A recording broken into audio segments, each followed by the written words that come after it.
Bonjour, aujourd'hui on étudie les lois du schéma, troisième chapitre, cinquième halakha. Donc le Rambam nous dit Hashemotam Yuchadin, les noms qui sont particuliers à Hachem, donc à Dieu, ce sont des noms qui ne s'effacent pas. Asur la skira bevet akise ou bevet amechatz, on n'a pas le droit de les dire, que ce soit aux toilettes ou quand on prend une douche, quand on est dans un endroit où ce qu'on appelait à l'époque une maison des bains. Alors, aujourd'hui, on retrouve cette halakha dans tout ce qui est mikvé.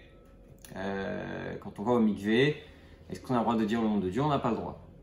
On entend souvent des gens qui nous disent est-ce qu'on a le droit de dire Shabbat Shalom au mikvé? Donc, certains posent la question justement, pourquoi est-ce que le Rambam n'a pas mentionné le nom Shalom? Est-ce que ça veut dire que le Rambam pense qu'on a le droit de dire Shalom au mikvé ou pas? Donc c'est ce qu'on va voir aujourd'hui. Le Bach, qui est un des poskim, il explique que d'après le Rambam, il suit la conclusion de la Gemara qui dit que Shalom, c'est pas un nom direct de Dieu.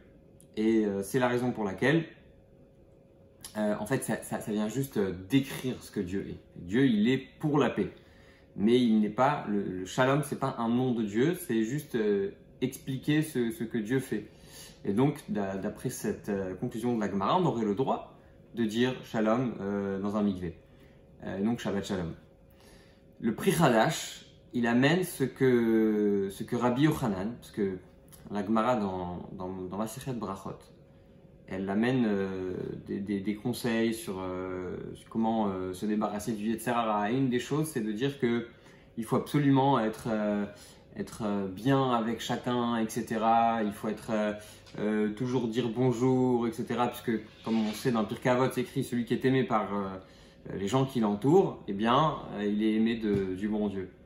Et la Gemara, elle amène que Rabbi Yochanan ben Zakkai disait toujours bonjour en premier à tout le monde, à toute personne.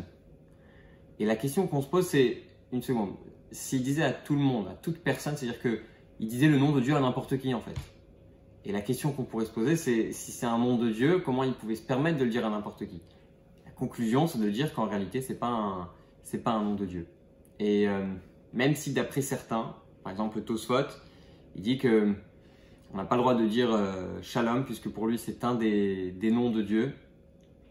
La majorité des décisionnaires s'accordent à dire que c'est pas un des noms qui ne s'efface pas. C'est-à-dire c'est pas un des noms qui est considéré vraiment comme un des noms de Dieu. Le Shulchan Aruch, le Posek, Rabbi Yosef Karo, il dit que au mikvé, on n'a pas le droit de demander à quelqu'un de dire Shalom parce que c'est rappeler concrètement le nom de Dieu. Et même si ce n'est pas considéré par tout le monde comme un nom de Dieu au sens simple, ça fait référence à Dieu.